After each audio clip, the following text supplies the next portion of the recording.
Salam sehat. Kembali lagi bersama Bapak dalam video pembelajaran tematik kelas 4 tema 4C subtema 3 pembelajaran bahasa Indonesia. Sebelum kita memulai pembelajaran kita persiapkan dulu hati dan diri kita agar apa yang kita pelajari hari ini dapat berguna dan bermakna untuk kita. Baik, buat anak-anak Bapak, kita mulai pembelajaran kita melalui video pembelajaran. Selamat menyaksikan video pembelajaran Bapak berikut ini. Tema 3, peduli terhadap makhluk hidup. Pada subtema 3 dalam muatan pelajaran bahasa Indonesia. Daftar pertanyaan dan laporan wawancara. Menyusun daftar pertanyaan wawancara dilakukan sebelum melakukan wawancara. Daftar pertanyaan yang akan ditanyakan diurutkan dari hal yang umum ke hal yang khusus. Berikut contoh daftar pertanyaan wawancara. Topiknya budidaya kerang mutiara. Narasumbernya peternak kerang mutiara. Daftar pertanyaannya: 1. Sudah berapa lama Bapak membudidayakan kerang mutiara? 2. Apa saja yang diperhatikan saat melakukan budidaya kerang mutiara? 3. Bagaimana proses untuk memanen kerang mutiara? Laporan wawancara. Laporan hasil wawancara sebaiknya memuat bagian-bagian berikut. 1. Topik wawancara. 2. Narasumber. 3. Pewawancara. 4. Waktu dan tempat wawancara. 5. Hasil wawancara. 6. Kesimpulan. Laporan wawancara. Laporan wawancara dibuat setelah kita melakukan wawancara. Ingat kembali anak-anak Bapak, laporan wawancara harus memuat beberapa hal, yaitu topik, narasumber, pewawancara, waktu dan tempat wawancara, hasil wawancara, dan kesimpulan. Kesimpulan hasil wawancara. Kesimpulan hasil wawancara merupakan keseluruhan isi wawancara yang telah kamu lakukan. Kesimpulan ditulis dalam bentuk paragraf secara singkat dan jelas.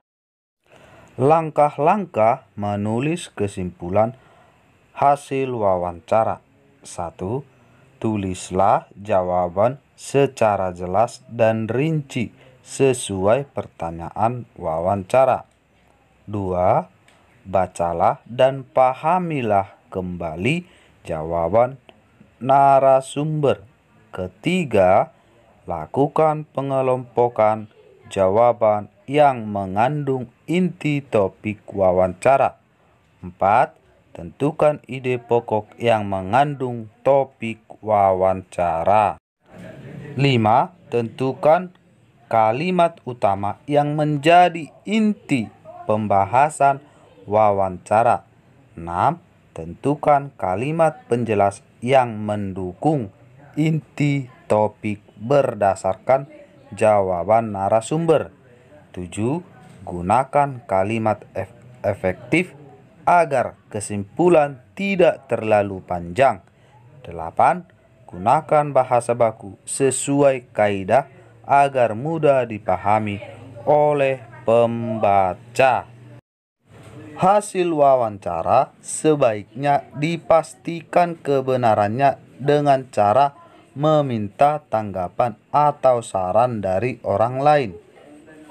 Hal yang dilakukan sebelum memberikan tanggapan. 1. membaca hasil wawancara secara utuh. 2. Perhatikan hal-hal penting yang ada dalam wawancara. A. Ketentuan pertanyaan yang baik. B. Kelengkapan jawaban. C.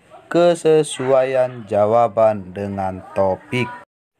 Gunakan bahasa yang santun saat memberikan tanggapan agar tidak menyinggung orang yang meminta tanggapan. Contohnya, menurut saya, pertanyaan tentang jumlah anggota komunitas peternak kambing Etawa tidak perlu ditanyakan karena tidak sesuai topik wawancara, yaitu budidaya kambing Etawa.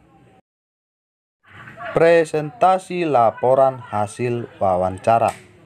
Tujuan mempresentasikan laporan hasil wawancara adalah membagi informasi kepada orang lain tentang wawancara yang telah kita lakukan. Cara melakukan presentasi yang baik. 1. Membuka presentasi dengan ucapan salam. 2. Memperkenalkan diri sebelum mempresentasikan hasil wawancara.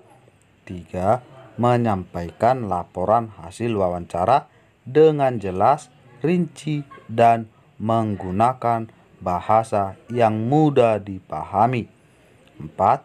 Jika kesulitan untuk menghafal teks, sebaiknya kamu menggunakan catatan kecil berisi hal-hal penting hasil wawancara. Dan yang kelima, presentasi diakhiri dengan ucapan terima kasih dan salam. Sekian video pembelajaran Bapak, sampai bertemu di video pembelajaran berikutnya. Tetap semangat, salam sehat, Tuhan Yesus memberkati kita. Terima kasih.